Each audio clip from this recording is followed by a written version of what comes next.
প্রথম দিন থেকে একটাই দাবি করেছিলাম যে যারা আন্দোলন করছে ছাত্রছাত্রীরা তারা আপনার সন্তান সম, তাদের আন্দোলনের কারণ বুঝতে জানতে তাদের ক্ষোভ দুঃখ নিবারণ করতে আপনার উচিত বাংলার মুখ্যমন্ত্রী হিসেবে একবার তাদের সঙ্গে গিয়ে সরাসরি কথা বলা।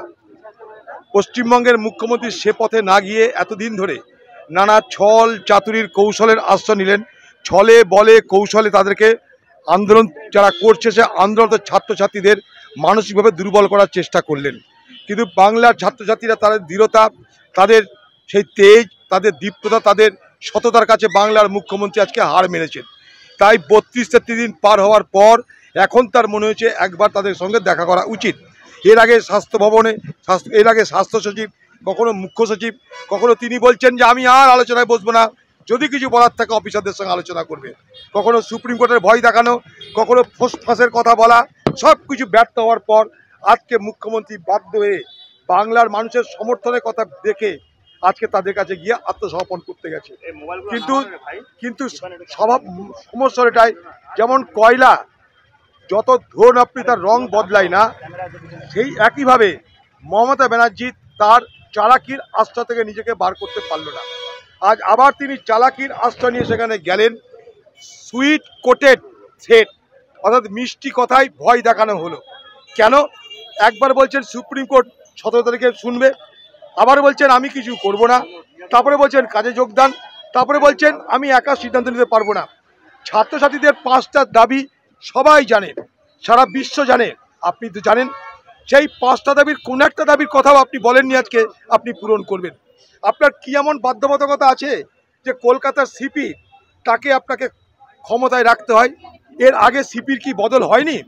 আপনার সঙ্গে ঠিক মতন ব্যবহার না করলে যে অফিসার থেকে তুই তাকারি গালাগালি দিয়ে বার করে দেন, আপনি মঞ্চ থেকে, চাকরি থেকে, তাদেরকে বরখাস্ত করে দেন, তাদেরকে ডিমোশন করে দেন, ট্রান্সফার করে দেন। আজকে বিনীত গোয়েলের প্রতি আপনার এত দুর্বলতা কিসের?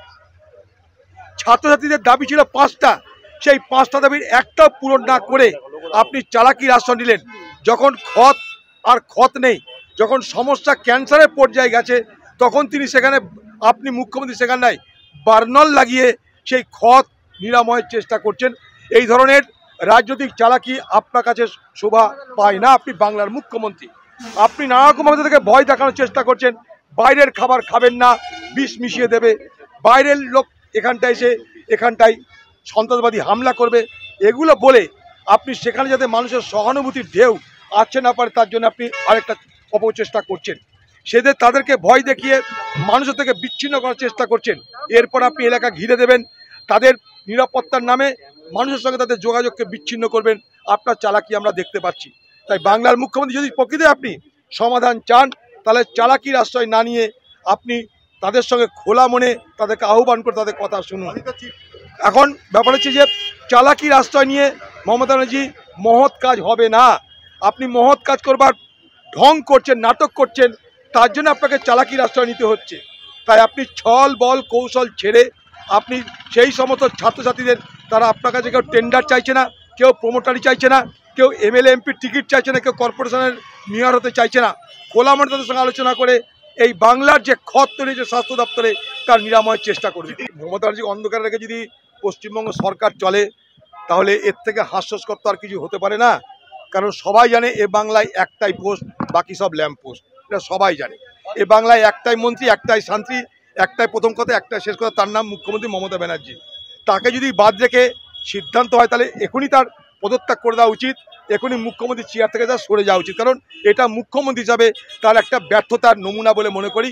তার ব্যর্থতার জন্য তাকে এই মুহূর্তে সরে যাওয়া উচিত, কারণ সে জানে না যে তার রাজ্যে কি হচ্ছে। অন্ধ ধৃতরাষ্ট্র শুনেছি, এবার কালা মমতা ব্যানার্জি শুনলাম যে সে কিছু শোনেনি, কেউ কিছু দেখেনি। তাই আমরা বাংলার মুখ্যমন্ত্রীর এই ধরনের মানে অযোগ্যতার সার্টিফিকেট যখন তিনি নিজে দিচ্ছেন যে আমার কিছু জানা নেই কোথায় কি হচ্ছে, তাহলে তার নিজে পদত্যাগ করে সরে যাওয়া উচিত বলে আমি মনে করি। একটু কি বললাম আপনার হয়েছে ক্যান্সার, সেখানে আপনি বার্নলের মলম লাগাচ্ছেন। রোগী কল্যাণ সমিতি ভেঙে দিয়ে কার কি লাভ হবে? রোগী কল্যাণ সমিতি ভেঙে দিয়ে আপনি অধ্যক্ষদের মাথায় রেখে সমিতি করবেন, সে অধ্যক্ষ তো আপনার পার্টির লোক হবে। অধ্যক্ষ মানে কি সন্দীপ ঘোষ হবে? সন্দীপ ঘোষের নানা রকম ফের রকম হবে, সন্দীপ ঘোষের বিভিন্ন রূপ আমরা দেখতে পাবো। তো ব্যাপার তো একই হলো।